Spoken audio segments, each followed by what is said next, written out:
We have 21 fastest ways to get listings in 2021. Now, I want to set the stage here before we get started, because in 2019, we came up with this concept. We did the 19 fastest ways to get listings in 2019. But markets change and marketing changes and tactics change.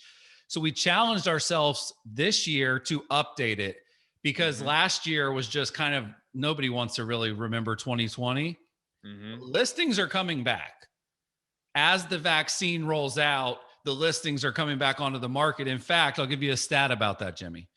In December of 2020, there were 500,000 less listings than there normally were at that same time of the year.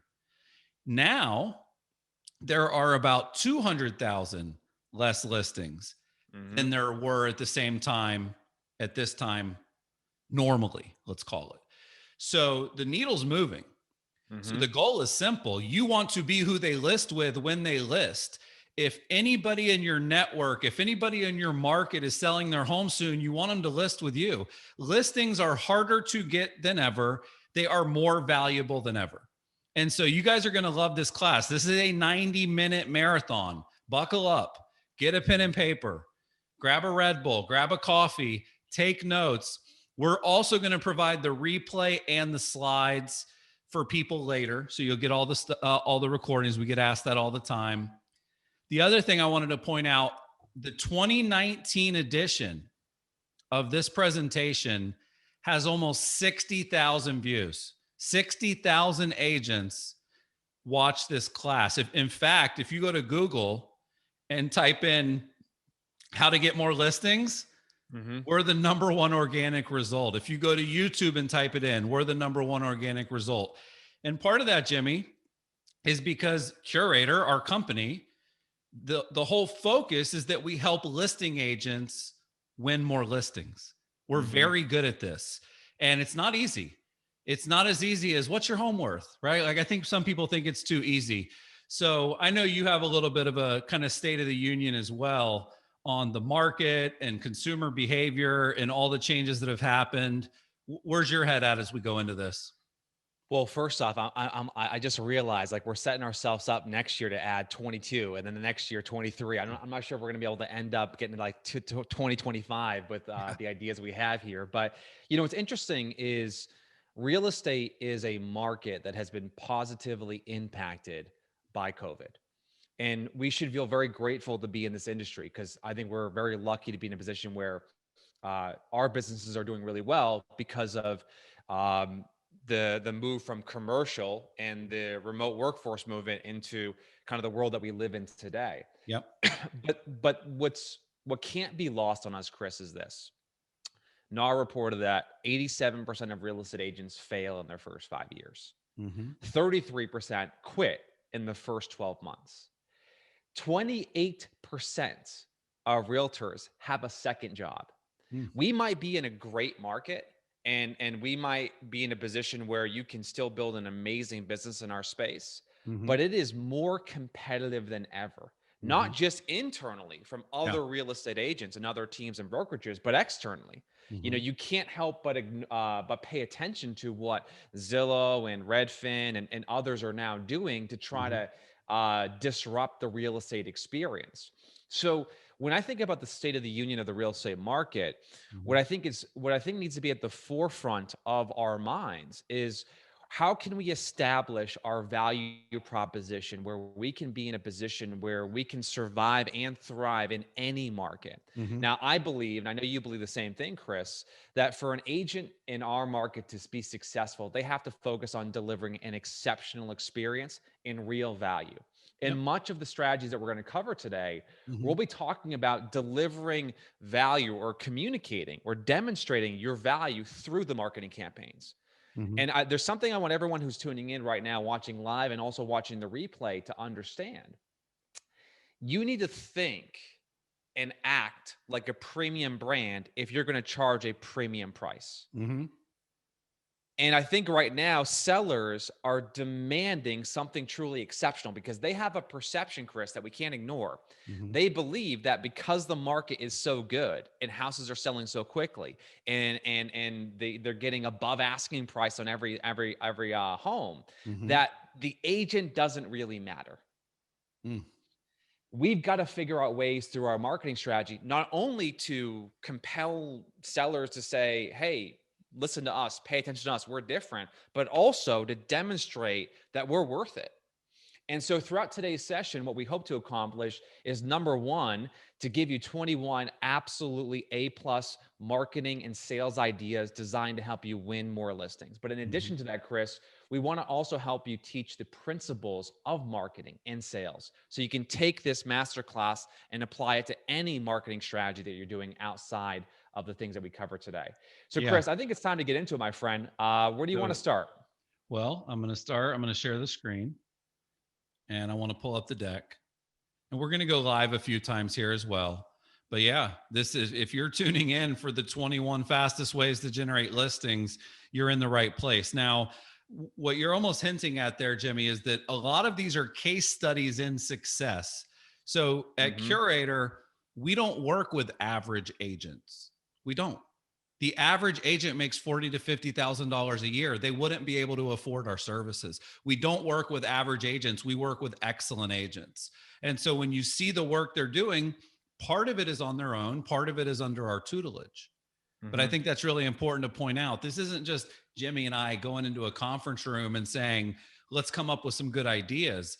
This is idea, execution, result, Yeah. then we teach it. I think Well, that's important to well, there's just point out. there's a great point that you're making there before you dive into number one here, which is 10% of real estate agents sell 40% of the transactions every year. Mm-hmm. So to Chris's point, we're trying to model the behaviors and strategies of the best. And I think that's a cornerstone part of today's entire masterclass, Chris. Exactly. So I'm going to get into the first technique. And this one, Jimmy, these are not in order necessarily of like results you can expect. But I will say that this is one of the most quickly impactful tactics that you can deploy. Because what Yep. you have to think about with, tracking sources of where your business comes from, if I were to ask everybody in the chat, like, where do the majority of your listings come from now? I don't even need to ask. I know what their answer would be. They would say past Mm-hmm. clients, repeat business, and referrals.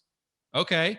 Well, then what are you doing to market to them right now so that if they're going to Mm-hmm. list with you, they will? So this is called the Jimmy Burgess strategy. This is actually something a gentleman did. And in less than 90 days, he put $11 million worth of listings under contract from this one technique. 6, Mm-hmm. 8, 10 listings that added up to that volume. And so we took that and said, wow, this is crazy. We taught it to our community. Same thing happened for them. They got listings, they got appointments nearly immediately. It's a pretty simple concept. You're going to proactively create a CMA for every person that you can. Your Mm-hmm. database, your social connections, your past clients, your sphere. Now, you want to be smart with who you start with. You would start with people that have owned their home for more than 3 years, more than 5 years, more than 7 years. Just depends on how long you've been doing this. Mm-hmm. But market reports are not as impactful as a CMA. Typically, we do a CMA if we have a listing presentation. Yep. What Jimmy Burgess did is he said, you know what? I'm going to proactively create a CMA. And he did something that is what I call pixie dust. He put a little pixie dust on it. He actually put their home on Google Earth. If you look at the screen, Mm-hmm. that is my house, Jimmy. That's where I'm standing right now, the Mm-hmm. little house with the yellow square. He put their home on Google Earth. He created a CMA for that address. And then he used BombBomb to record the screen and he provided his commentary. He then sent Yep. that to them and he walked them through it. And he didn't say, if you're selling soon, if you want to list, check this out. It was more of a value add. Hey, I told you I'd be your agent for life, and I meant it. The Mm-hmm. market changed. We've had an election. We've had a pandemic. And I wanted you to know what that did to the value of your largest asset, which is your home. And then what he did, because when you can use Loom, it's another good option here, BombBomb, Loom. Mm-hmm. You have to choose a thumbnail when you send the video. And what he did is he used a screenshot of their home as the thumbnail. Yeah. What that does is that gets you a 100% click through rate. Now, a pro tip here would be, as you're sending these through email to everybody that you can, Jimmy, this is your technique. This is the Jimmy Mackin technique. Mm-hmm. It's a really good best practice to text the people that you actually have their phone number as well, letting them know that you sent it. Hey, Susie, it's Jimmy. I just put together what's called a CMA. I went through all the homes that have sold near yours, how much your home's worth. I know that you get a ton of emails. You're going to really enjoy it. Make sure you don't miss it. Hope you're well. So you're basically emailing it, but then you're hedging your bet by texting the person as well. What I would recommend doing here is working this into your daily routine. Yeah. Jimmy Burgess did this over a 90-day period. It took him 78 days to get through everybody in his database. 2 to 3 a day, every single day. The past predicts the future. If you create a CMA for people that are listing or not, the ones that are listing are going to list with you. It's as simple as that. Well, Chris, one follow-up question there. Mhm. Well, two. Number one, we got a question from the audience, which is how long are his videos?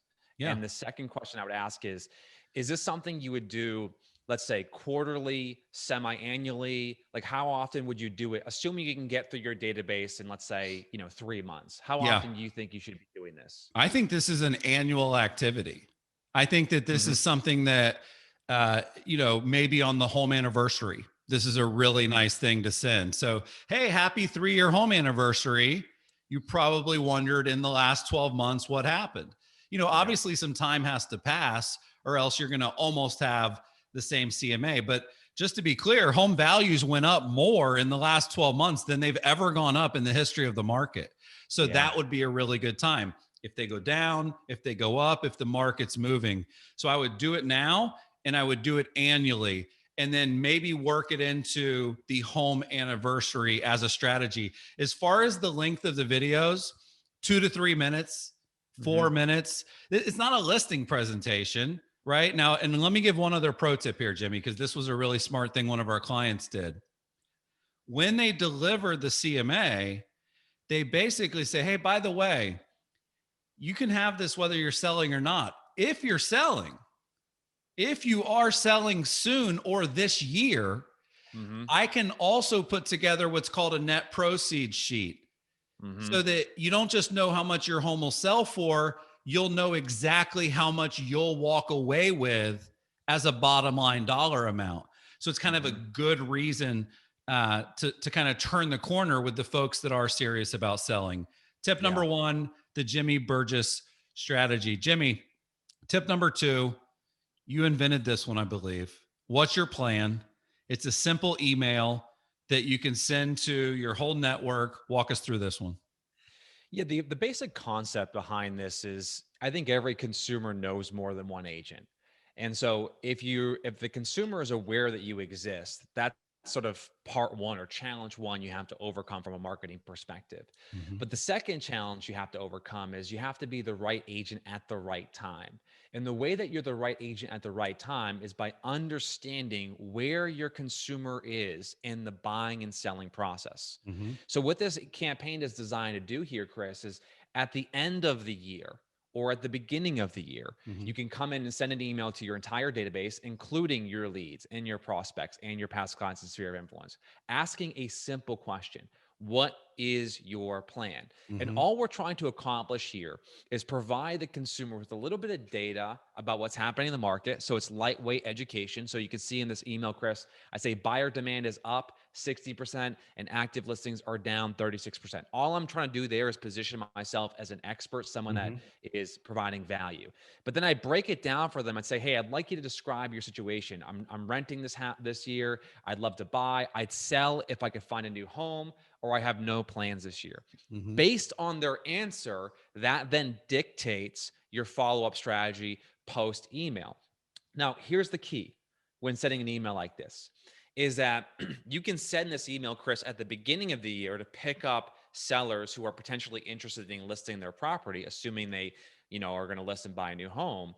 But then also what you can do sort of 4 or 6 months into the year. So this is coming up until, let's say, June and July of this year.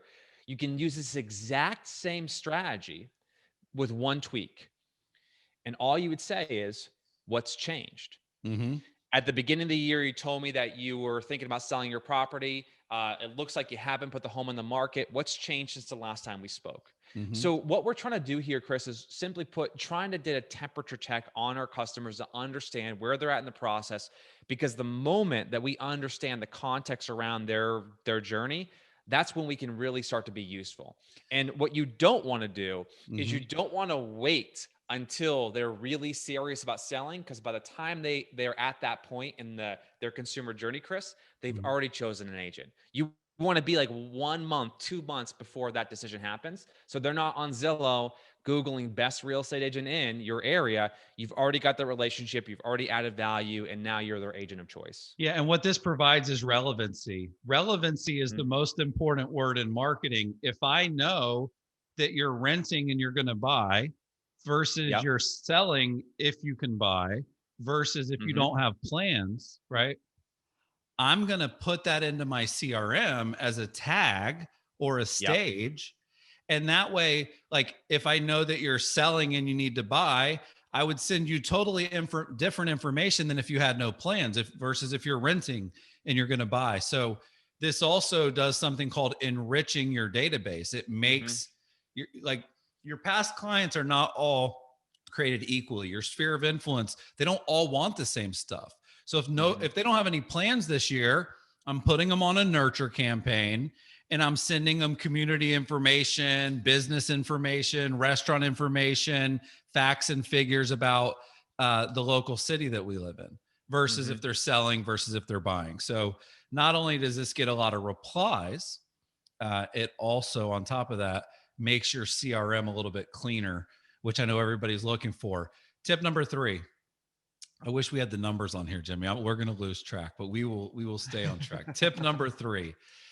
And this is actually more relevant than ever, but less used than ever, because let's be honest, people have kind of given up a little bit on direct mail.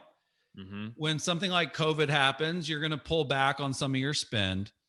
And this is actually a really proven technique that right now is a no-brainer to use. We call it the Magic Buyer Letter 2.0. Our great client up in Toronto, Amy Youngren, did this. And as she was going around giving these letters out, I think she got to the 20th property and she got a call from one of the first couple people to list. So the concept is simple. Are you working with buyers who are looking in a very specific neighborhood who can't find a home that they want? I think that's almost everybody on the call today. So what you do is you go into what's called storytelling. You say, hey, hope you're doing well. The real estate market's actually doing really great, but there are people looking in your neighborhood right now who can't find a home they love and they're ready to make an offer. So if you're even considering selling it, we should chat. And then you tell a little bit about the buyers. Hey, there's a teacher. He's moving to the area. He wants to buy as soon as he can. He's got a job. He doesn't need to sell a house first. His financing is really strong. There's a couple. They've got kids. They're moving to be closer to family and friends. There's an investor. He's looking for a place he can renovate, build up, add on to. If you are in this neighborhood, because you're only sending it, Jimmy, to the homes in the neighborhood that those buyers are really looking in. And so it's a very targeted small place. I would actually put like, people are looking to buy in Avalon Park right now. People are ready to make offers on a home just like yours. And it's true. Now, I'll give a couple pro tips here. The reason it's 2.0, you can do this through the mail. You can do this as an email. You could do this as a social media post and turn it into an ad. Like the concept is strong either way.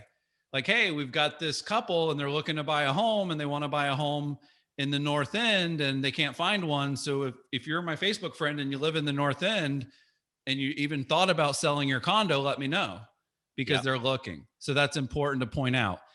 The other tip, and this was something one of our clients did, Jimmy, that I thought was brilliant. It's really hard to get your offers accepted right now. There's multiple offers, there's bidding wars. The contingencies are getting ridiculous with what you have to do to win a listing. So one of our clients, what she did is she did this same concept, but she identified the top listing agents in the different zip codes and neighborhoods that she works in. And she actually went to them through email and said, hey, here's a few of the buyers that I'm working with that are ready to make offers. If you happen to have a listing coming up, because I know you list so many homes in that area, let me know. You know, they're serious, same concept. Yeah. So she actually leveraged this technique by emailing top listing agents so that she could win the offer. Here's the other thing this does, because obviously the goal is to get listings. Don't you think this makes your buyers happy? Don't you think this shows that your buyers, that you're going the extra mile for them, that you're literally trying to create inventory in a low inventory market? I think that matters. In the past, people had to worry about listings expiring, and you had to worry about the seller saying, what the hell are you doing? Yeah. Why am I getting any showings or offers? Well, I think the new phenomenon is that buyers are going to expire. Yeah. Because how long are they going to work with you if they can't find a home? They're going to drop. You're going to lose them unless you do things like this. Yeah, and we have a bonus template to use here for the next slide, Chris. But you just gave me an idea that I want to share because I think it really inspired me when you think about this idea of demonstrating your value to buyers. It would make sense maybe in the magic buyer letter to have a PS, which is basically like a PS. If you are not selling your home because you're afraid that you won't be able to find a new one, we'll do this exact same thing for you. We'll create a letter like this for your desired area, as a way to sort of say to the seller, like, we realize selling your home isn't your biggest concern, buying the next home is, so we'll do this for you. Yeah, We I gave like you, that. it's like just kind of like just to play into like what's the next problem you're going to uncover. So the script that we're giving you here is if you don't have a list of active buyers, serious buyers to Right. power your magic buyer letter strategy, this is an example of a script that you can use. Have you given up on trying to find a home on Zillow? Now, what we're doing here is we're using Chris Voss's technique of turning a yes question into a no question. But we're actually trying to speak to the pain points the consumer has, Chris, by communicating that, hey, listen, like if you're on Zillow every single day or Redfin every day, like every other consumer, you probably are getting demoralized and you probably feel like there's no new homes hitting the market. So what we're trying to do here is gather information from our database to understand what are they looking for, how serious are they, and oh, by the way, if you look at the bottom of the email, do they need to sell a home? And I'm actually curious to get some responses in the chat right now. What percentage of your sellers are becoming local buyers? Just drop in the chat for us. What percentage of sellers are becoming local buyers versus moving out of the area? And so what this script does, Chris, it gives you the information you need now to go start doing the magic buyer letter to off-market properties. Exactly. And that is a good point, because the one thing that's important with the magic buyer letter is that you're actually working with the buyers that you're mentioning. You're not making that up, because that can get you in trouble. But this gives Yes. you that ability. And I love this. Every week I'll be emailing out my database of 5,000 people, right? Like if you have a large database, that's really compelling. Many of them are owners who have not listed their property for sale. I love that. Yeah. Again, going the extra mile. 90% of Maryland's are buyers. 65% of Dorothy's are buyers. More than half of Valerie's are buyers. So it obviously depends on the market and depends on the area, but overall, it's a big number. Now, the next strategy, Jimmy, is the Gretchen Coley strategy. And, you know, when I met Gretchen and talked to her about becoming a client and kind of researched her, and then I saw what she's done, she's killing it. She to me is like, because we look at real estate agents online all the time, and very rarely does one kind of jump through the screen as a listing specialist, as a listing agent.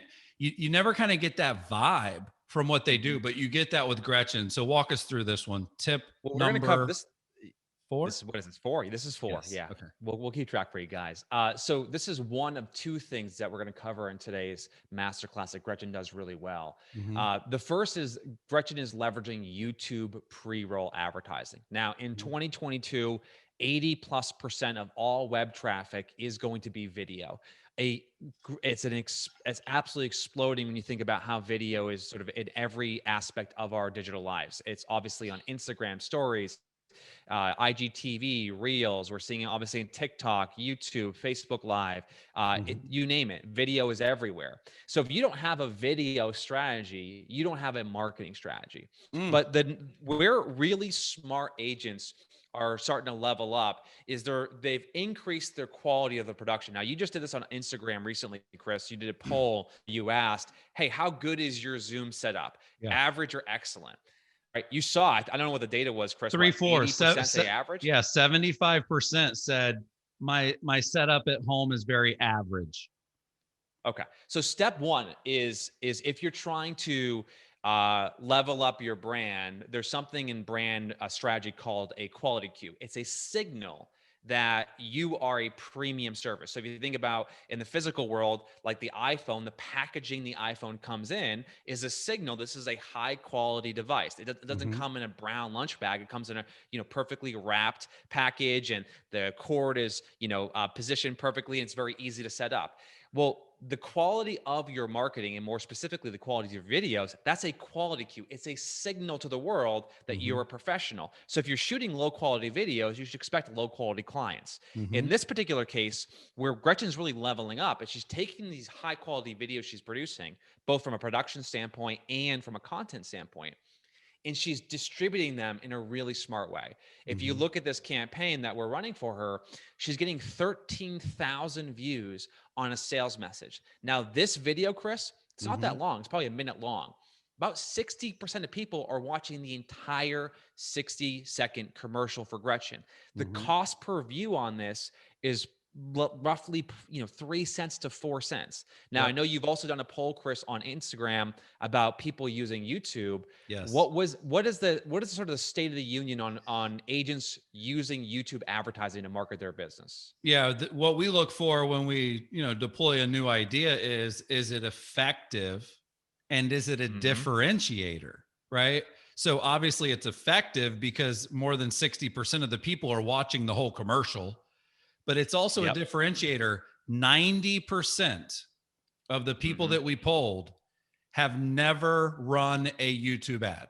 90%. And you see it all the time. Agents have a channel, they got a bunch of videos, they got no views. I bet this one video from Gretchen with over 13,000 views is more views than most people's entire channel has ever had for its entire lifetime. Cost per view is really low.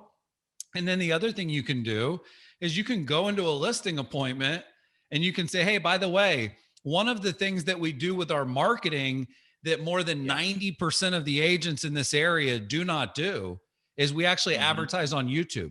Have you actually watched a YouTube video recently, ma'am? Yeah. Well, we're there when people watch them because these views are also hyper local. Those views are coming from her target market, which in this case is Raleigh. Now, segueing into tip number 5, because I will say, Jimmy, videos need to be great to be noticed. I like what you said. If you don't have a video strategy, you don't have a marketing strategy. In many ways, that's true. If there's one sort of way, though, or one place, if you will, where the quality doesn't necessarily have to be A+, it's when you're doing a live video, right? Like if you're on Facebook Live, it's kind of almost more normal if the video is a little bit shaky or if it's not a DSLR, fancy camera like what we're using here today. So this is actually a really cool strategy. We call this Facebook Live farming. Our great clients, the Coley team, do this. And what they do is they actually stand in front of the neighborhoods where they want and have listings. And they do a live 1-minute market update. It's very simple. We wanted to let you know about the homes that sold in this neighborhood in the last Mm-hmm. month and how much they sold for. And then, of course, if you're wondering how that impacted your home's value, or if you're Yeah. thinking of selling, you know, we're the ladies for you. We're your go-to agents. Now, I want you to picture with how, you know, crowded the news feed is. Our friend Matthew Shadbolt used to say, your posts on Facebook need to have stopping power. What Mm-hmm. would cause somebody that's scrolling to stop? Well, if you're scrolling through Facebook and you see the entrance of your neighborhood in a video, you're going to stop. That's the Mm-hmm. Chattahoochee River Club, Jimmy. If you live in the Chattahoochee River Club, you Yes. recognize that house on the right. You recognize that entrance. So Mm-hmm. you're going to get people that live there or near there, quite frankly, to Yeah. stop and watch. And then, of course, you can go back if you do this through your business page and you can put 10 bucks, 20 bucks, put it in an ad, Mm-hmm. blanket the area so that you ensure the people that live there get a chance to watch it. But you can do this monthly. You could do it all in one day. And Yeah. if you want to be the neighborhood expert, if you want to be known as a listing agent in a neighborhood, go stand in front of it. Yeah. There. Well, first off, A plus pronunciation of that. I wasn't even going to attempt to go for a Chattahoochee. Yeah. But what I will say, what I think is a principle that you're coaching here that I want everyone to walk away with, is that there's a difference between talking about how good you are about what you do and then Mhm. showing people. So in this particular case, Chris, Mhm. a lot of people lean into when they talk about their value proposition to a seller, they lean into their local expertise. Mhm. Well, everybody says that. When everyone Mhm. says it, then it's not a point of differentiation anymore and it just blends in with every other agent. In this particular case, they're demonstrating that they actually are a local expert by doing something that no one else in the market is willing to do, which is to go on live on Facebook, which is not easy. It's uncomfortable. You know, it's not something that I think comes natural to a lot of people, but they're stepping out of their comfort zone to help position themselves as a local expert. A plus strategy here. Exactly. Now, tip number 5 Mm-hmm. is going to be courtesy of Redfin. This is called the migration tool, and Yeah. obviously, Jimmy, with COVID, and there's been a little bit of an exodus from the cities. People are moving to the burbs. People are moving from, you know, San Francisco to Miami. They're moving from LA to Austin. But I Mm-hmm. know that I've asked people before, say, hey, when people move to your area, where do they come from? And they Yeah. don't always know for sure. They'll say like, "Oh, they come from Canada." Like that's a pretty big country to do ad targeting. Or they Yeah. come from the Northeast or the Midwest. They don't really truly know like the migration path. Redfin does. So walk us through Mm-hmm. this, and I'm actually going to pull this up. If you guys want to find this to play with it, you literally go to Google, put in Redfin migration tool. So just search Redfin migration tool. Mm-hmm. It'll be the first result. So, Jimmy, how would you leverage this to generate listings? Well, the first thing I would do is realize that, and so we're looking at Austin, Texas, right? So just to give you some perspective, what they're saying is for the people who are searching for homes in Austin, Mm-hmm. only 55% of those people actually live in Austin. Yeah. The other 45% are coming from outside of Austin, and they're giving you a breakdown: the Bay Area, Los Angeles, right? To no surprise, high taxes in California, they're relocating to Austin, Seattle, Washington, Chicago, right? My home city of Boston, Mass, probably for the weather and the taxes. So what I would be doing is recognizing, okay, where does the consumer journey start for half of the buyers who are coming outside of my area? Mm-hmm. Well, it's going to start on Google.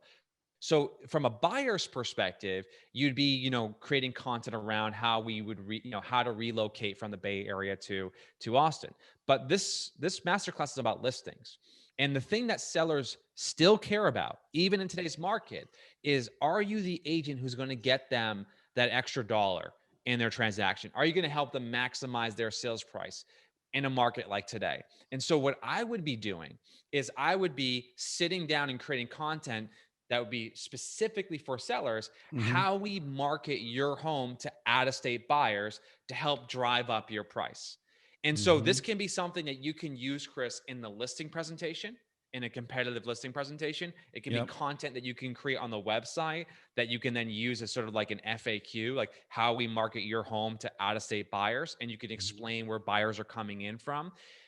I believe that when it comes to showing your value proposition to a consumer, it really is all about identifying where you can be different, because they're hearing the same thing from every other agent. So I would go into that listing presentation with the information from the Redfin migration tool, and I would use it to talk about how we're going to help them get the most amount of money for their property in the least amount of time. Yeah. And it's also a little scary. Like if I were a seller and I knew that half of the people were coming from a different area, I would be nervous if none of the other agents mentioned that in their listing Yeah. presentation. Like Yeah. you're missing out on half of the eyeballs if you only advertise your listing locally. And it shows you how different it is. I put in Miami just because I was curious. Sure. 31% are coming from elsewhere. But in this Mhm. example, they're coming from New York.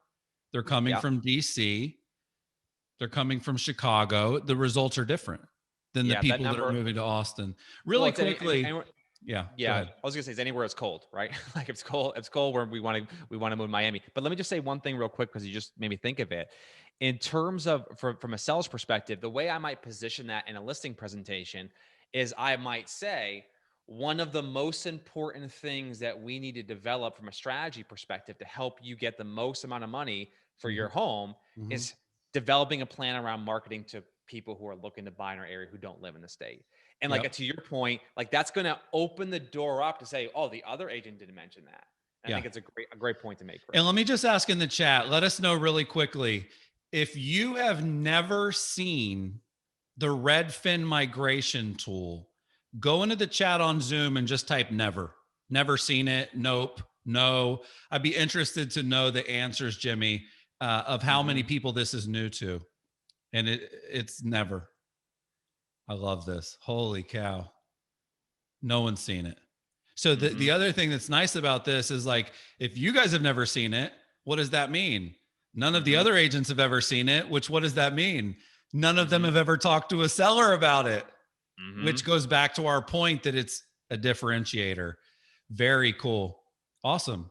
Glad you guys got use out of that. Let's get into the next one. Jimmy, home value adds. I mean, just to be clear, buyers want listings and owners want to know how much they can sell their home for, what their net proceeds will be, and how long it'll take, right? Like sometimes we overcomplicate what people are looking for. Yeah. There was an era in real estate that we pioneered, by the way. I mean, we've been around 9 years now in Curaytor. We would run ads that said, want to know what your home's worth? Click here. And people would get seller leads and listings. It didn't take any creativity. It didn't take any kind of thought. It was literally such a new concept that hundreds of people would kind of fall for it, let's call it, right? Yeah. And then they would fill it out and then it would be like, oh, I didn't know a real estate agent was going to call me. You know, I just thought I was going to get a Zestimate. I just thought I was going to get an online report. I didn't think a salesperson would call me. Well, home value ads can work 2.0 if you do them right. And the way that you do them right takes a little bit of creativity. It actually takes a little bit of thought, unlike kind of the first revolution. So in this example, Jordan Rossman, one of my favorite clients, Jordan Rossman, he's just a great guy. He is marketing to an area called Westridge. It's not the whole city. The city is Aurelia. He's marketing to a borough or a neighborhood within that city called Westridge. And he did a couple things that are really smart with this ad. Number one, the drone picture of Westridge is really powerful. Again, stopping power. If you live in that neighborhood and you're scrolling, you know what that looks like. You know that's your neighborhood. It's at least going to get you to stop for a second. So I love that he actually has the drone shot of the area. Number two, he used relevant and interesting data. Did you know the average home in Westridge is up $27,000? Like, that's interesting. Like, I would literally be like, hey, honey, Did you know the average home in Avalon Park went up by $27,000 last year? Like, that's interesting. That's something that you would talk to someone about. The other thing that I like that he did is he put himself in the ad. He put himself and his buyer's agent, Josh. So what that eliminates, Jimmy, is, oh, I didn't think this was going to be a salesperson. I didn't, right? Like, no, you can't deny that, there's a human and a realtor involved in this. Click get quote to see the value of your home. Now, Jordan does this consistently. It's not that different than farming. You have to do it regularly for it to work. But this screenshot on the right, this is actually from his Facebook page. Hello, I have noticed your Facebook post on selling homes in Westridge. My boyfriend and I are looking into selling our home in Westridge. We are unsure of what price to ask for and what your fees are. Thank you so much for your time. Jimmy, that's not a lead. That's a deal. Yeah. That's a layup. That's an appointment. And notice how the language she used. I noticed your post about selling homes in Westridge. My boyfriend and I are looking to selling our home in Westridge. What are your fees? What price? She already thinks of Jordan as the Westridge expert, and she's never even met him, and she doesn't even know him. So this is a really good example of doing it right. Well, we got a question I wanted to answer here. It's a great tactic. Tina was saying, how are you able to narrow down the neighborhood on Facebook since they limit real estate ads to radius of the whole city? So Tina, let's just provide a little bit of perspective here, because everything that we're sharing today, and many of these concepts are meant to be used in conjunction with one another. So we'll talk a little bit later about creating content. You should, when you're creating content on your website, you should focus on creating content that's clearly localized to your area. So focusing on building listicles, the top 10 homes for sale in Aurelia. Jordan did this with a campaign that generated 2,000 or 3,000 visitors when he was highlighting like socially distanced safe homes. What you can do with Facebook is you can then set up a custom retargeting audience to say, people who have visited this particular page on my website, I want to serve them this ad. So you can use listings and content to create highly targeted lists that you then can begin to serve ads like this to. The days of being able to drop a pin in the map and do a mile radius are long gone, which means that we have to get much more creative. What most agents in your market will do is they'll do one ad like this and advertise it to everybody and waste a lot of money. You've got to have a content marketing strategy designed to help support your advertising strategy. So hopefully that helps answer your question, Tina. Well, and the other thing, Jimmy, is that people might see the ad that don't necessarily live right in Westridge. Let's say Westridge is like a 3 or 4 mile radius. And Facebook, because of the Fair Housing Act, you have to target 15 miles. So more people will see it than are interested. Number one, people that live around there that are interested in buying in Westridge, it's still relevant to them. But number two, you still cover the people that live in Westridge. So it sort of would be like saying, I want to do a newspaper ad. I want to do a radio ad. I want to do a television ad. I want to do a billboard, right? Like, if you did a billboard and you said, well, think about how many people are going to drive past it that don't need to buy or sell their home this year. You would never do a billboard, If you did a newspaper ad, think about how many people are going to see my newspaper ad that don't live in the communities I service. Sometimes you have to go with a bigger radius, social or traditional, to cover the area that you really want to cover. Now let me give another tactic here, though. Sure. If you want to leverage this technique and only focus on the people that live in Westridge, door knock on their door. Have a list of every home that's sold in Westridge. Go put your mask on, right? Stand back a little bit. Go walk around the neighborhood and hand the data to them. Hey, I'm not sure if you're thinking about selling your home soon, but the good news is it's worth more than it was a year ago. In fact, the average home is worth this much more. If you'd like me to do a custom analysis for your home, I could. By the way, there's a ton of buyers looking in this area that can't find a home. So if you were thinking about selling it, I'd love to chat further. We can set up an official meeting. That's a way to only target the neighborhood, just boots on the ground. So Jimmy, we mentioned Gretchen before. She's back again. Mm-hmm. This is what I thought you were going to cover the last time, so I screwed up. But this is sort of back to what I was saying, which is you can't stalk her online without understanding that she is a listing agent. Her website, maybe Sarah can drop this in the chat for everybody, thecoleygroup.com. She has a really good balance of, seller content, listing content versus buyer content.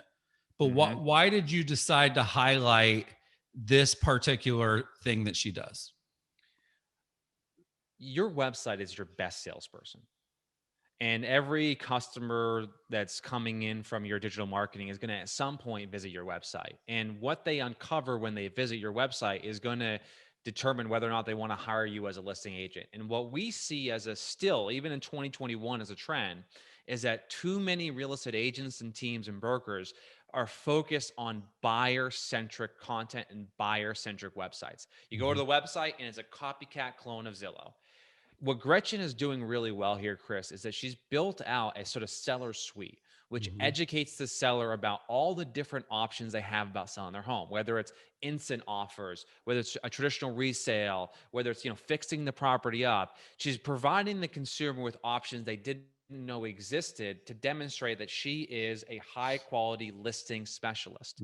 Now, there's a concept Google popularized back in 2010 called ZMOT, the zero moment of truth. And Gretchen is winning the ZMOT. She is, when the consumer is thinking about selling a home, she's providing them all the information they need to make an informed decision on taking that next step. And because she's that person, she's winning their business. So what I would encourage you to do right now is to go to your website and say, when you land on your website, is the first thing you see a big search bar?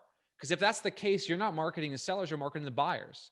And if I click on sell my house or sell your house, if I click on that button, is that just a generic landing page with like a form with like my bio? Or did I put the work into providing a video, options, FAQs like Gretchen did to communicate that I'm actually an expert at helping people sell their property? So go all in on building a seller-centric website, showcase the different options the seller has, and that's how you win more listings through your digital marketing, Chris. Yeah. The other thing that she's doing is she's eliminating the competition. You mentioned this to me the other day, Jimmy, where like if you integrate with everyone, you compete with no one. But if you integrate with no one, you compete with everyone. She's got an iBuyer option, instant cash offer. She's got the equivalent of like the Compass Concierge, fix it up before you sell it. She's addressing the big kind of elephant in the room, buy before you sell, right? And then I think for years, the guaranteed sale was something that was really important for people. Like, I don't want to list my home unless you can guarantee me that we'll sell it for a certain amount of money. So she's doing a great job. I dropped the link in the chat so everybody can check out our website that we built, but it's really good. Not all websites are created equally. Hers really stands out. The next tip is very simple. Zillow is a 4-letter word in this industry. If we were to ask everybody tuning in or everybody on the replay, do you love or hate Zillow? There'd be a lot of hate. They said they wouldn't be a brokerage. They became a brokerage. They now buy homes. They sell homes.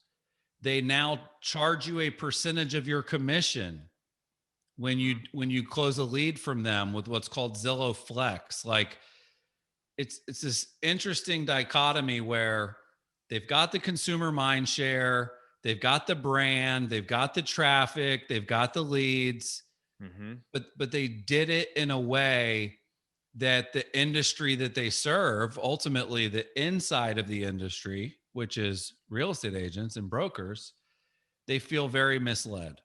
The catalyst for all of these things that they've done is something called the Zestimate. Okay. And everybody knows, and we've heard this for years, right? That the Zestimate is inaccurate. But what Mm-hmm. the delivery of that information is really important, meaning you don't want to be like the bitter realtor that's like, they suck. Like, remember, people like the Mm-hmm. website, they like the Zestimate. So if you bash Mm-hmm. it, what does our friend Phil Jones say? Like, arguing is never a good negotiation strategy, right? Mm-hmm. So what has happened a couple times over the years, which can empower you to have this conversation without kind of it being like, I'm right and they're wrong, is that the CEO of Zillow, Mm-hmm. Spencer Raskoff, the CEO at the time this happened, he sold his own personal home for 40% less than his estimate. You can see the article headline there. I love the copywriting, Jimmy. Zestimates. Mm-hmm. Then, several years later, he bought another home that he Mm-hmm. paid $1 million more than his estimate. So Yeah. our advice is simple. These are mainstream articles. Just Google it. Like one was on GeekWire, one was on Inman. Like these are readily available. They were in the LA Times. Like these articles were out there.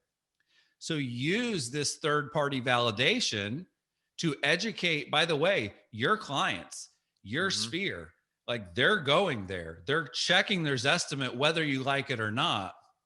So what we did when we found this is we just put it into an email campaign. Said Mm-hmm. Zillow was way off. That was the subject line. Zillow was way off. Did you know the CEO of Zillow sold his home for 40% less than his estimate?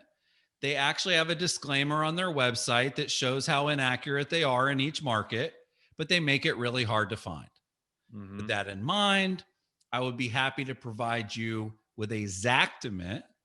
Mm-hmm. You really shouldn't be guessing when it comes to the value of your largest asset. Reply to this email. We'll prepare a CMA for you that'll be accurate, and we'll do that today. Yeah. And it blew up.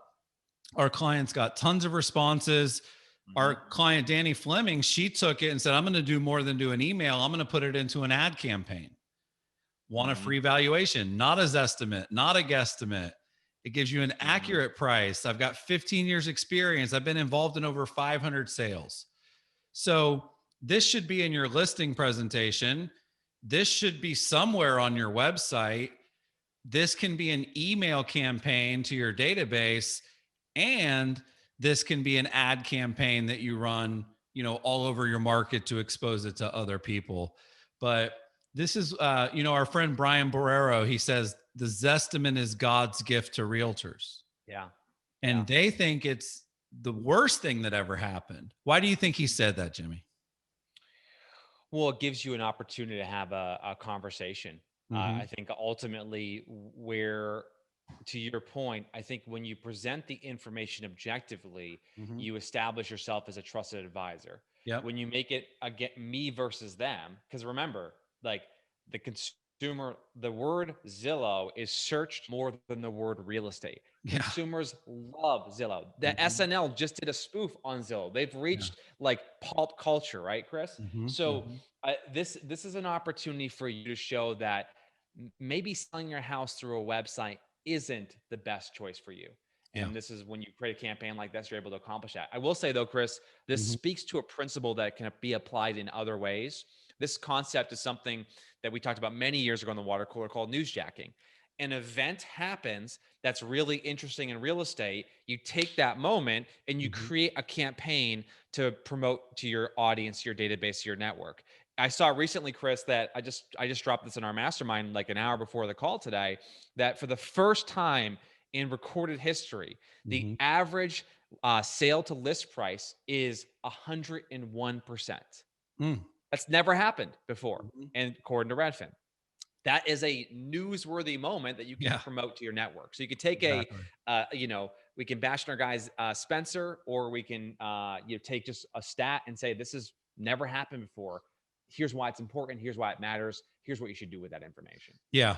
So we've got half the tips down. We've got half the tips to go. I wanted to give a quick plug for Curaytor because this is all we do. We literally obsess and strategize and test and deploy marketing and advertising on our clients' behalf to help them get more listings. We actually generate leads through a program called Accelerator. And the seller, every lead we generate, we qualify, like, do you need to sell your home? Like, when do you need to sell your home? We do coaching and we do mastermind events. We did one called the Seller Sprint a couple weeks ago, and people set hundreds and hundreds of appointments during that community event. The other thing we help people do is we help them with their branding. Like, people can't list with you if they don't know you exist. So we help people build their brand in the local market so that they become the listing agent of choice. We also help them with content marketing, articles, emails, ads that are about selling your home, that are about listing, that speak to a seller.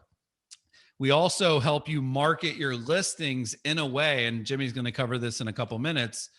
We help you market your listings in such a powerful way that other people want their listings marketed that way too. We are expert advertisers, featured in Inc., featured in Forbes, featured in Adweek. Most real estate agents obviously have not been. We also help you stay in front of your past clients in Sphere with things that are a lot more relevant than set your clock forward, right? Set your clock back, like the iPhone does that automatically. And then, as Jimmy mentioned with Gretchen, we build websites that are really focused on sellers and listings and positioning you as a listing agent of choice. So if you're on the call live right now and you'd like to learn more about our services, drop your zip code in the chat. Our team will follow up with you after the webinar. They'll have a call with you, figure out if you're a good fit, figure out if they think that we can help you. By the way, our services are exclusive by market, so they'll make sure that we have availability in your area. But drop your zip code in the chat.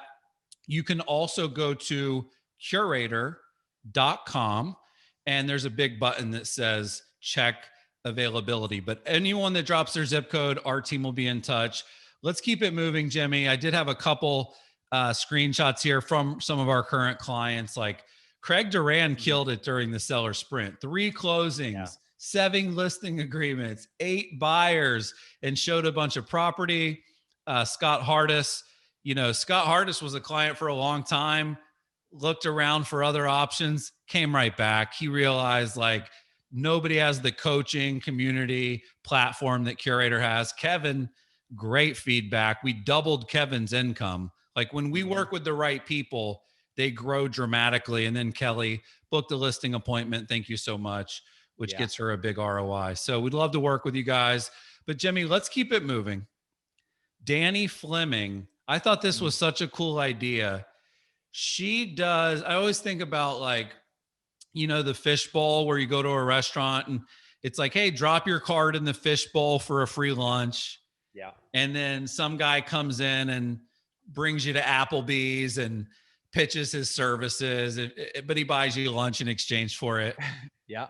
Dani Fleming is kind of doing a more classy version of that. Talk about her Masterclass. I thought this was a cool idea. Well, first off, I love Dani Fleming and Marcus and what they're doing over there at Mass Properties online. They're just, I think, represent the future of real estate. I mean this in the sense that they are, Curaytor helps listing agents get more listings. And the way you do that isn't through one single tactic. It's really about building a brand and having a comprehensive advertising strategy and supporting with content marketing. It's not just one thing. And so what Dani Fleming and Marcus Collins do, which I think is just so smart, is they have this line on their website, and I'm just obsessed with it. They say, we believe every client deserves to be the smartest person at the closing table. And so their positioning is saying it's all about education. So they want to educate their consumer. They want that person to be the smartest person at the closing table, which in a negotiation, you don't want to be the opposite of that. They're in a market in my area, Chris, called Lexington, Massachusetts. I think the average sale price in Lexington is like 1.5 million. It's a hyper competitive market. They are the number one listing agent, and they are the number one agent with buyers. They've grown their business pretty significantly over the last 5 years. So what they do is, this is a cornerstone part of their strategy. I think Dani may have told us that it counts for 80% of the listings that she gets come in through this single strategy. And if you go to the next page for me, Chris, I'll kind of give you the topics here. They put on a masterclass. It's a seminar, but they don't just say a home selling seminar. They take this opportunity to write really creative copy that's super compelling. So I grabbed this from their website. These are the seminars, right, that they're putting on in 2021. What's happening in the real estate market? Our predictions for the 2021 real estate market. Brilliant. I mean, that is like, that's what everybody wants to know. Where's the market heading in 6 months? The top 5 pillars to maximizing your sales price. Myths, mysteries, and mistakes of home. This is just great copy. It's compelling. And so what they're doing now in sort of the world that we live in is they're doing a lot of these virtually. In the past, they've done them in person. They've had sellers who have come to, 7, 8, 9 seminars. And obviously at the end of the seminar, being there for an hour, 2 hours, whatever it is, like, the seller is not going to shop you around. So this is a great example, Chris, of educating, or I'd say out educating the competition to compete the competition. So this is just a phenomenal strategy. It's a long-term investment. Don't start this, do it one time and say, oh, that doesn't work. They've been doing it for years, Chris. They do mailer campaigns, they do digital ads, they do content marketing.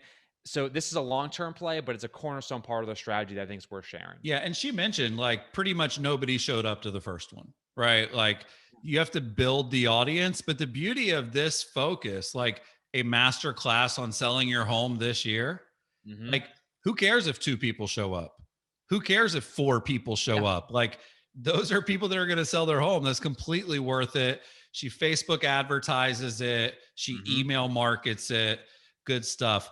The next one I'm going to get into, Jimmy, is, and there's a couple in here, but there are really big challenges. Like, we asked earlier, how many of the people that are selling are buying? So, like, a seller becomes a buyer before they list.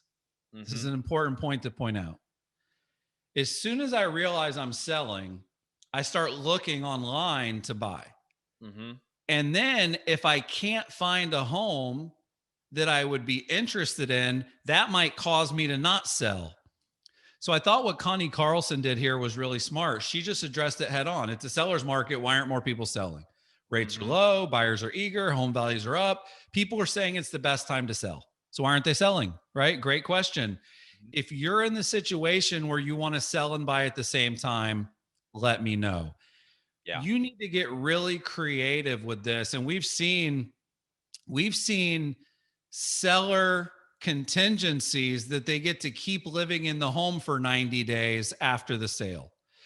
We have a client that actually has an article, 5 Airbnbs you can live in while you look for your next home after you sell the one that you're in. But COVID's a concern. Buying after you sell is a concern. I would recommend addressing that head on and being what I call the honest agent, forever, Jimmy. And it is a seller's market. I get it. But how many times can you say that? And it's not a seller's market. I saw this funny TikTok the other day, and this guy said, oh, it's a seller's market. Sell your home. Why aren't you selling your home? Why don't you list your home? Why don't you show the buyers your house? Like, it's not a seller's market unless you need to sell. But I do think for the people that are worried, you're going to be better off addressing it than ignoring it. Jimmy, let me ask one question before. Before we go to the next slide here, let me just ask one question because I'm really curious to get everyone's feedback on this. What is the actual definition of a seller's market? Just drop it in the chat for us. We'll circle back to that in a minute. But what is the definition of a seller's market? Yeah, and so Pat's asking, will we get a copy of the slides? We're going to give you guys the visuals. We're going to give you guys the recording. We're actually going to give you a chance to access some of this stuff first on Instagram here in a minute. Jimmy, less than 4 to 6 months, less than 6 months. If there's lots of buyers, less than 5 months, more buyers than sellers, over 70% sales to listing ratio. Sure. When homes are selling for over the appraised value, market conditions that are favorable. 0.4 in Fort Worth, there's only 0.4 months of inventory. Yeah. I think the theme here is that the answers are all over the place. And this is the point that I think is worth making, is that there's a Grand Canyon size difference between a seller's market where there are 6 months or roughly 6 months of inventory and what we're going through right now. We need a new name for what we're experiencing right now. It's historic. Every single month the data comes out. It's broken every record. So I think when we think about education, consumers have in their minds a preconceived perception of what a seller's market is. And if you're the agent who's starting to sort of say, this is not a seller's market, this is something entirely different, it plays into your point, Chris, about being the contrarian, saying something that everyone else isn't saying. That's how you stand out. A book you should check out on this is Purple Cow by Seth Godin. He spends 200 pages talking about this concept. It's a principle of marketing. All right, what tip is this, Chris? I'm losing track here. Well, you 11, have the 12. I don't know. Heather. Okay, hold on. Okay, Heather Buckman. Well, I'm sure the audience knows, but we don't. Help us out here, guys. We're on 12. Okay, we're on 12. Yeah, Julie, the book is called The Purple Cow by Seth Godin. Purple Cow. Purple Cow, yeah. Well, Jimmy, by the way, I gave this advice to our clients, but the way I framed what's happening right now is this is an historic moment in time. This is a moment in time. This is like nothing that's ever happened before. And it's not hard to position it that way because we never really had a pandemic before, right? So this is a moment in time that will end. So take advantage of it. That's how we've been talking about it. Yeah, the way we think about a curator is, we said this at the very beginning of the pandemic, is that you have to play defense in a market that's very uncertain, but you also have to play offense. And every strategy that we've been coaching you on today is about having an offensive strategy. Yes, there are fewer homes for sale. Yes, the pie is getting smaller. We want you to have a bigger piece. So Heather Buckman, this, email marketing is, if you were to Google, Chris, what is the most effective marketing channel? You'd probably be surprised to learn that email marketing would top that list. Many sources cite that email marketing has a 40x ROI. Unfortunately, in real estate, what I find the case is most people who use email marketing do it the wrong way. They either use it just to go listings only and just send listings out to their buyers and sellers, or they, put on some automation campaign they wrote 12 months ago or 24 months ago, and it's a generic drip campaign. Yeah. It really misses the mark here. Or a monthly newsletter, like a monthly newsletter. Yeah, where you just jam everything under the sun into it, and the consumer's completely overwhelmed. We used to see this with MailChimp, Chris, like the 3-column layouts, and there's photos at it's overwhelming for the consumer. So what Heather Buckman decided to do is she wanted to revamp her email marketing strategy, leveraging a skill that she had, which is her writing abilities. She's maybe, not particularly interested in going on video, so she wanted to use the written word. And so what she does is she identifies marketable moments happening within her business. Let's say, as an example, she went through a tough negotiation and helped a buyer buy a beautiful home and won out on the offer, right? Which in this historic market, Chris, is a very marketable moment. It's a feat to accomplish. And so what she does is she tells the story behind that using the customer's sort of journey. And what this does, in my opinion, that's so brilliant is it helps the consumer understand what the value is that you're going to add to their transaction. How are you going to help them solve their problems? Showing them how you go to work for your customers. But how this helps her win more listings is at the bottom of the email, she includes, similar to the magic buyer letter, she includes a list of serious buyers who are, what they're looking for in their criteria. And she just Yep. bookends it at the bottom of the email. And then she has a line about, if you are thinking about selling your property and you're interested in finding out what your home's value is worth, click here, text here, email me. So she has like a seller CTA at the bottom of the email. And so when sellers get that email, they're looking at that active buyer list to see if anyone matches their criteria. But also when they're thinking about selling, they know that this individual has access to something they want and need, which is high quality, serious buyers. So the Heather Buckman strategy really leverages storytelling, and it demonstrates the fact that she's great at her job and willing to go the extra mile for her clients. I encourage everybody here to compare and contrast that to the emails that you send every week. Yeah. And I think you'll be able to see the difference. Well, and this is a just sold, but actually done right. You know what I mean? Like, just sold, everyone does. Telling really compelling stories like this, like that might be the first ever real estate email that said easy peasy. you know, Yeah. she's a friend of our former au pair. She's a wonderful, fun human being. Like, it Yeah. makes you want to read it. It makes the email stickier. And Heather's getting big results from doing this. The next tactic, 13, we got to pick up the pace here, Jimmy, is very simple. Beyond worrying about being able to find a home if they sell their home, people are worried about listing their home during a pandemic. Like, I get it. Now, in many ways, the pandemic is slowing down. I don't want to say it's ending, but it's slowing down. States are opening up. People are getting vaccinated. Clearly, that's going to be helpful. But I would write an article, literally, is listing your home during COVID a bad idea? And when it says cabs, you can see at the top, create, advertise, blast, sell. This is something that we teach and practice at Curaytor when we help people with their marketing.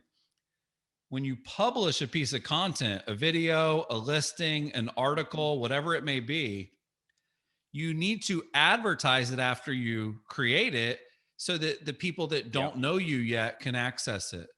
Then you need to blast it through email to the people that do know you so that you can keep your list engaged.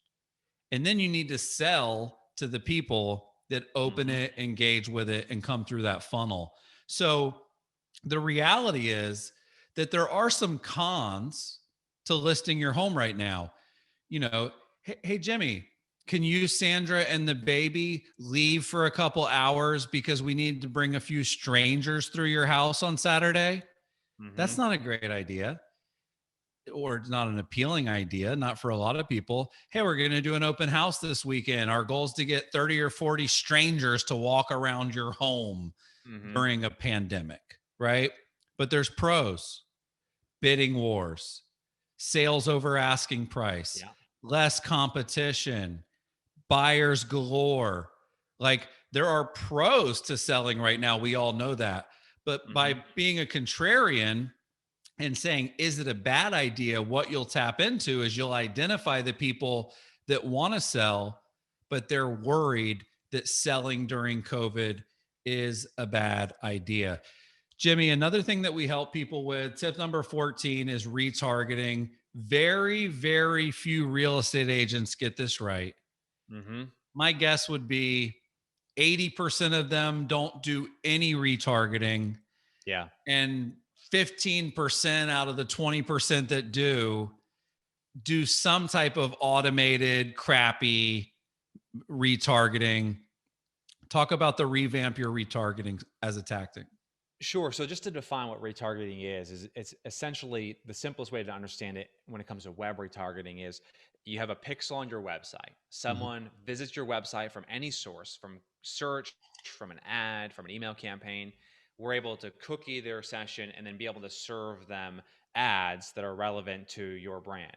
And I think retargeting, customers who see retargeting ads are 70% more likely to convert on your website in the future. It is one of the highest ROIs in marketing behind email marketing. The reason retargeting doesn't work in real estate, to your earlier point, is that people just only focus on listings and they only retarget with listings, which is, it's okay to start there, but we want to sell you. And so when I say revamp your retargeting, The number one reason why you don't have more listings is because more sellers don't know you exist. And retargeting solves that problem for you. So what you're looking on the screen here is just different types of retargeting campaigns we've developed to communicate people's unique selling proposition, to talk about their services, to highlight happy customers. These are all examples of campaigns that you should be running. If you're generating 5, 10, 15,000 people coming to your website every month, you don't want them to be a one and done. We're doing an analysis right now, Chris, comparing leads that have converted versus a sample size of leads that haven't converted. Now, we're early in this research process, but one data point that's really standing out to us is that the more often someone visits your website, the more likely it is they're going to convert into a closed customer. I mean, significantly more. So what retargeting does is it not only gets people coming back to your website, but it also helps you position yourself as that local expert, as someone who's delivering value across the web, across websites, across social, across video, you name it. So I think everyone here should be revamping their retargeting and reinvesting in their retargeting, Chris. Yeah. And by the way, through AdRoll, which is the technology that we use, and through the Google Display Network, you don't even need anyone to visit your website. You can take these ads and put them on computers in a geographic area, and it doesn't even require the visit. Now, a retargeting ad's going to do better because they've already visited your website and they've already seen your stuff. But you know, even if, let's say, you can't pixel, or you couldn't cookie, or you couldn't retarget, you would still want to deploy this proactively based on a geographic area. Jimmy, the next one's one of my favorites. There are questions people have about selling. We don't always know what they are. A lot of people know what they are. Yeah. But this is called Answer the Public. I'm going to pull this up because this is one of the coolest things that you've found in a long time. Yeah, our friend over at formerly was at Moz, Rand Fishkin, shared this with us, and we just became obsessed with it. So 1 in 5 Google searches have never been searched before. What Answer the Public does, it's a listening tool. It analyzes the autocomplete function within Google to understand what people are actually searching for. And there's a guy by the name of Marcus Sheridan that Chris knows and he introduced me to many years ago, who wrote a book called They Ask, You Answer. And he's one of the foremost experts on inbound marketing. What Answer the Public does is it helps you get a better understanding of the questions that consumers are asking so that you can be the person who's creating original content to answer those questions. So Chris, what you dropped in selling a home as the initial question here? Selling a home. There's 44 questions that are popular with that keyword phrase. Yeah. And just because I can't see it that well, why don't you read a few of those off? Yeah. How selling a home works, how selling a home affects taxes. Is selling a home considered income? Is selling a home tax deductible? What costs are there? When selling a home, who pays closing costs? When selling a home, who pays for the appraisal? Yeah. When selling a home, who pays for the inspection? Yeah. It's how much money am I going to make? How much money do I have to pay? How does the process work, right? What, when, where, which, who, why? Here's the really interesting thing about this, though. I think, and I would bet that every person who's tuning in right now, watching live or watches a replay, answers questions, but they answer them one-to-one in a listing presentation. And what Marcus Sheridan teaches and coaches that we believe and subscribe to a Curaytor is you've got to take those questions that you're answering one-to-one and put that on your website, create an FAQ, do content marketing, become the agent who is out educating your competition. Answerthepublic.com, great resource for researching content marketing ideas. Yeah, and we hear this all the time. I don't know what to write. I don't know what to blog about. I don't know what videos I should create. This gives you basically an unlimited supply of answers to that. The next technique is simple. You probably have more connections on social media than you have past clients and sphere of influence in your database. And so one of the things that I taught in the conversion code that people loved was like how to start conversations every single day about real estate with people that know, like, and trust you. It's called Facebook phishing. Very simple. You go on Facebook and you look for people that are online right now. The way that you'll know they're online is it has a green dot next to their name. It literally says active now. And drop them a message. Hey, I'm working on a project at work. I was hoping I could pick your brain later today. I really respect your opinion. Do you have a few minutes to chat this afternoon? We took this concept and said, hey, I'm blocking off some time today to create CMAs for some of my favorite people like you. It doesn't matter if you're selling home or not. I'd love to do this for you. Would you like one for your home? So you can go from Facebook to the phone very quickly if you're strategic.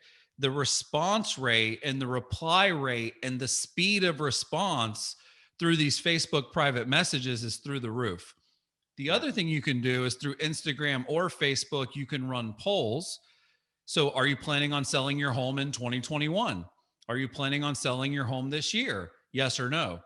When you do a story with a poll, they break down every person that answered the poll and what their answer was. So if 100 people respond to the poll and 10 people said they're selling this year, you can then go and private message them and continue the conversation.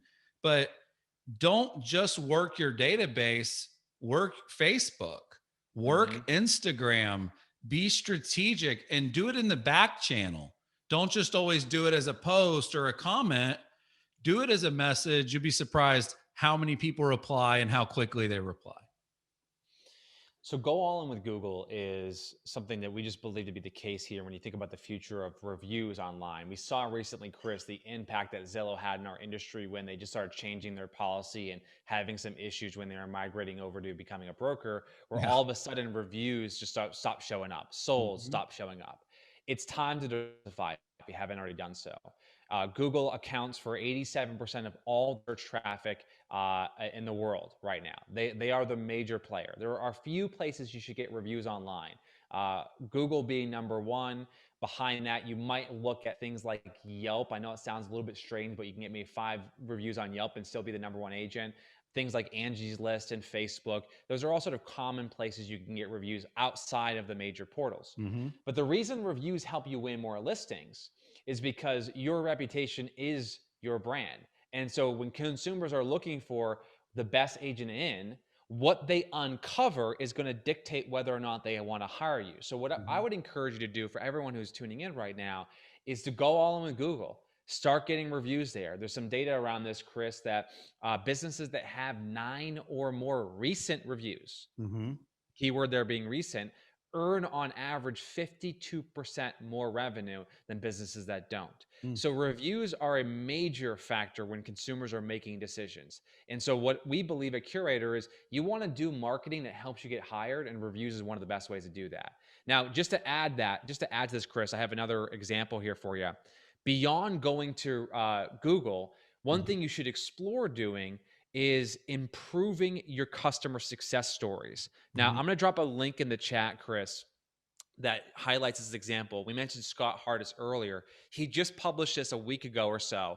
And actually, if you want to pull it up on the web, Chris, I think it does it justice here, and we'll pull up his website. What's so smart about this, and what I think is something everyone here needs to do, is he takes the entire customer journey and he turns it into a beautiful article that talks about this consumer's pain points, their concerns, and his plan at helping them achieve their goals.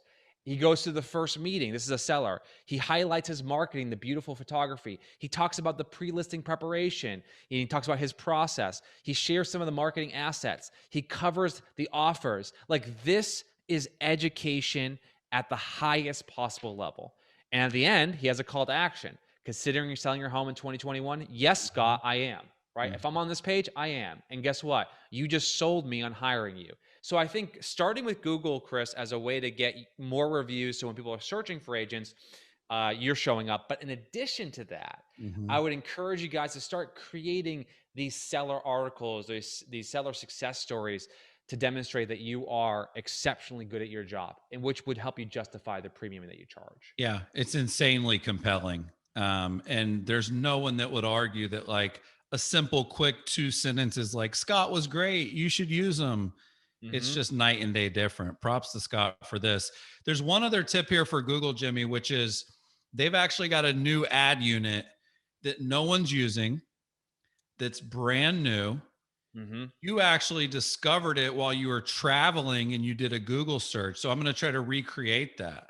Sure. But you basically went to Google, and people can try this: best real estate agent in, and you were in Celebration, Florida. Okay. Search.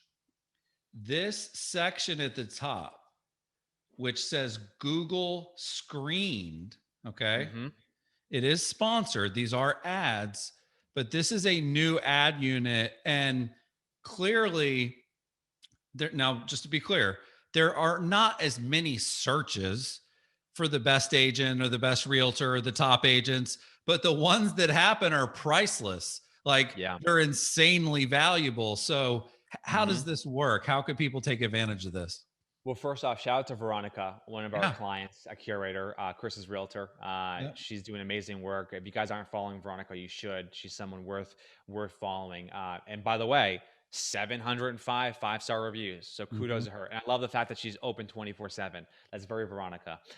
So what this is that Google has now introduced local service ads and have rolled it out nationally. It started back in 2015. They didn't really scale it for many years, but in the last 12 months, they've begun to scale it to virtually every major market. What this requires of you as the real estate agent is you have to go through a criminal background check. You have to go through a license check. They're going to look at your professional history. You're going to have to maintain a minimum standard of 3 stars or above, which should be fairly straightforward for you. And you then will be eligible to advertise using local services ad. Now, this is not a pay per click. This is a pay per lead. And obviously, like, Google's an auction network, so it will be driven up by, how many advertisers are on the platform. This is super early, Chris. There are maybe of the 2 million realtors across the country, and agents across the country, like 0.1% are probably doing this at this point. So what I would be encouraging you to do is look up Google local service ads, start going through the application process, and start making sure that your brand is actually being represented on the keywords, to your point, Chris, the keywords that really matter most. Not going to be a lot of searches for best real estate agent in, but the ones that do, you want to show up for. And not to mention, those searches are most likely a seller. I don't know that a lot of buyers are searching for the best agent. It would be a seller or a listing opportunity. Now, we've got another best practice here. We're going to go a little bit over the 90 minutes. Clearly, we're going to go a little bit over. I don't think anybody minds, but I do want to give you guys an opportunity to get the recording, to get the slides. All you have to do, head over to Instagram, okay? Pull up Instagram, and you're going to follow 2 accounts. Go to Jimmy, right? Jimmy Mackin. And what I want you guys to do is follow Jimmy and turn on alerts. That way, when we share the replay, you'll actually get a notification that the replay is up. So it's Instagram.com/Jimmy Mackin. Actually, let me drop that in the chat, Jimmy. I got you. You good? You got it? Okay. And then we'll do the same thing with my account, Chris_SMTH. We're going to drop the link. We want you guys to follow us. Jimmy and I are putting out fire on Instagram every single day, Monday through Friday. Tons of tips, tons of best practices with the help of our awesome social media expert, Annette, who helps us with this. But Jimmy, this is something other people can do too. In fact, we're starting to see, Jordan, who's one of our clients, doing this. Why do you think it's important to provide short form content? Because for me personally, I was bullish against this. I didn't even want to do it because I was like, I got no chance at 30 seconds, because the Instagram reel is 30 seconds, TikTok 60, Facebook stories are like 25 seconds. They don't give you a lot of time. I didn't even think it was possible, but talk about the impact this has had. Well, I think for us, when we look at, we just like, let's talk about Chris and I as a small micro case study. So we made the decision this year to invest in our brands by going all in with short form content as a strategy. And, I think the results have been sort of undeniable for us. I think right now, if you guys are tuning in right now, do you already follow us on Instagram? Do you Mhm. like the stuff that we're producing? The amount of DMs, the amount of likes, saves, comments, shares is just up exponentially across the board.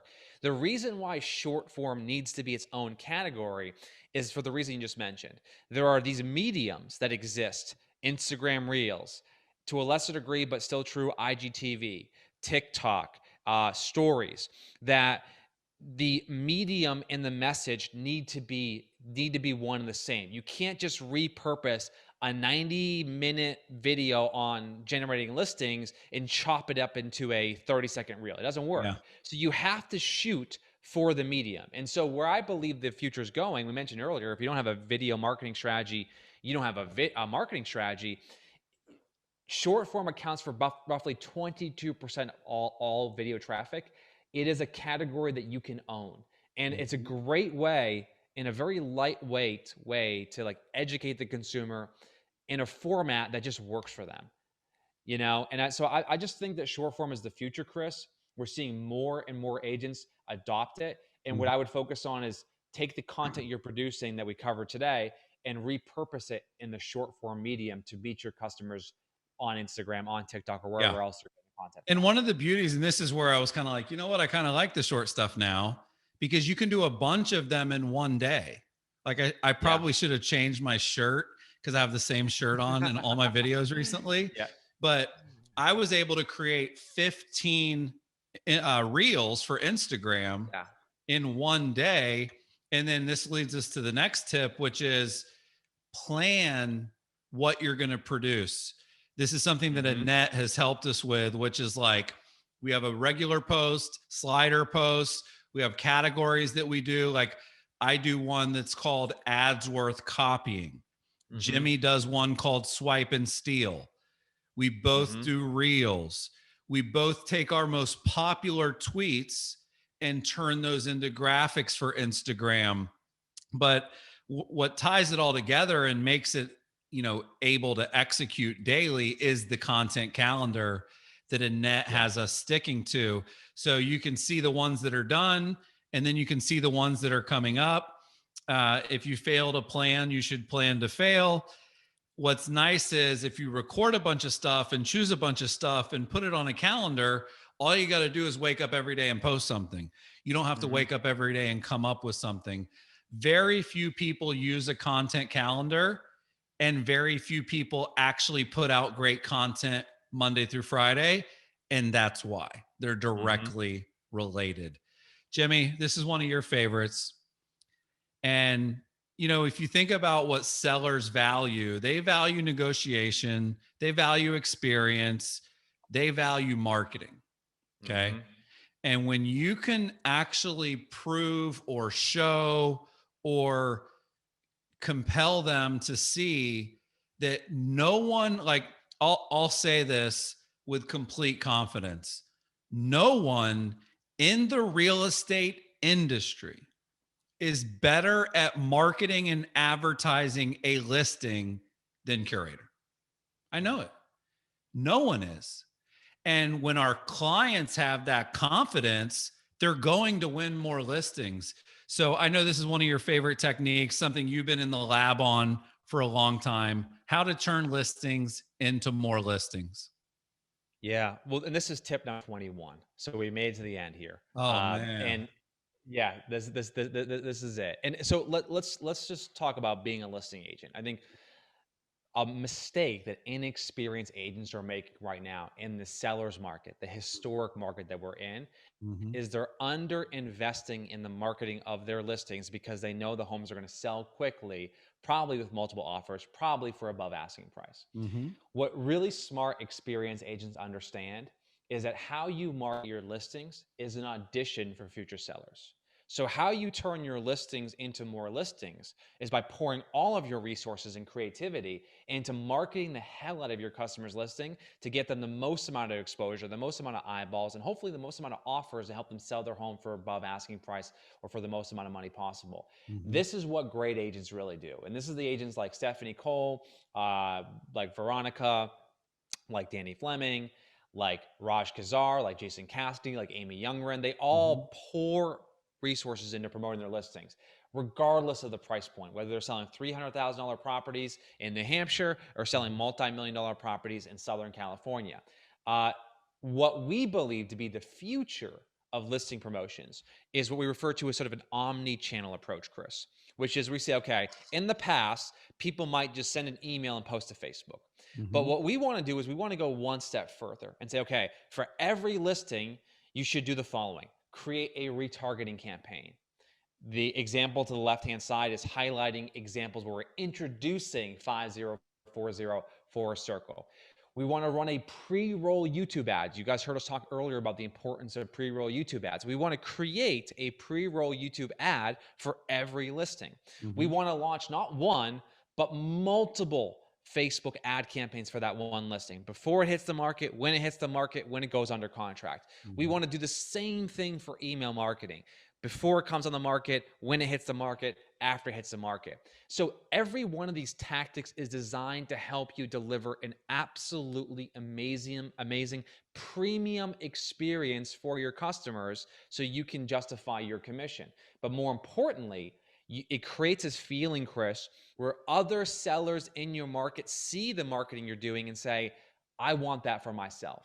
That's what great marketing does when you market your listings the right way. You can't automate it. It's got to be a combination of creativity and smart distribution. That's how these listing agents are winning more listings in the hyper competitive market that we're in right now. Yeah, the other thing this does is this is certainly going to help your talk track against like an iBuyer, right?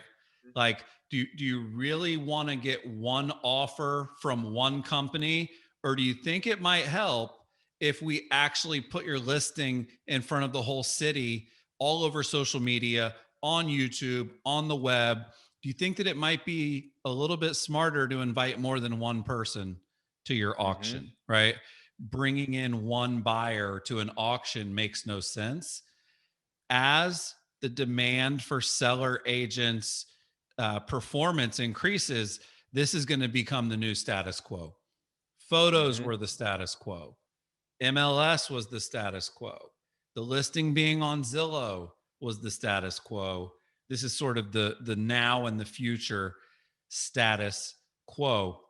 And then, Jimmy, this is basically turning that campaign into the results. Our marketing strategy helped this home get multiple offers, all over asking price. See how we did it. Here's how many people we reached. Here's how many leads we generated. Here's how many offers came in from the campaign. Well, it's what Jim Collins would call, Chris, the flywheel. You market a property to help you drive as much attention and eyeballs and traffic to that listing that gets results for the customer. They get offers. They sell the home for a lot of money. You then market your marketing by saying, we just sold this house. Here's exactly how we did it. Because of that, you win more listings and then you repeat. And this is how you turn listings into more listings. It's a critical part of our strategy at Curaytor. We just believe this to be people ask us every day, how do you guys help listing agents get more listings? This is one of those core cornerstone pieces, Chris, to help us do that. Yeah, a lot of it is about reach. So as we wrap up, if you're interested, this will be your last chance to take advantage of inquiring about getting our help. This could be considered tip number 22, right? First of all, I hope you guys enjoyed the class. I hope you took a ton of notes. What would make me feel really happy, Jimmy, I don't know if you want this too. Those of you that are watching live, take a picture of your notes and send us a DM or put them in a story and tag us on Instagram. Like for me, that makes this really real. When you're in a conference in person, you can see everyone taking notes, but in the Zoom world that we're in, you don't see that. But you're absolutely right, Jimmy. Number one, it's about getting more listings. Number two, it's about ROI. We talked about Jordan Rossman earlier. 350,000 brand impressions, 880 leads, 51,000 in closed GCI, 40,000 in signed GCI, 200,000 in his pipeline that's going to convert. And all that is resulting right now for him in a 12x ROI. So our goal with Curaytor, it's a new program we have called Accelerator, is to get people the biggest ROI possible, higher quality leads that are easier to convert. So drop your zip code in the chat. Sarah and the sales team is standing by. They will reach out to every single person, give them some time, because we've had massive interest earlier and a bunch more coming in now. If you happen to be watching this on the replay, you can go to curaytor.com, curaytor.com, click on check availability, and our team will reach out to you to talk more about our products, our services, our platform, our coaching, to see if we're a good fit. But Jimmy, good stuff. I want to thank Mike, who designed the deck. I want to thank the whole social media team for promoting it, email marketing. Thank everybody that tuned in. And thank you guys so much. You know, we love creating content, teaching, sharing. We believe that if you provide value, you then have the right to ask for business. So we love to work with you guys. Thank you for tuning in. Have a great afternoon. Our team will be in touch. Thanks so much, Jimmy.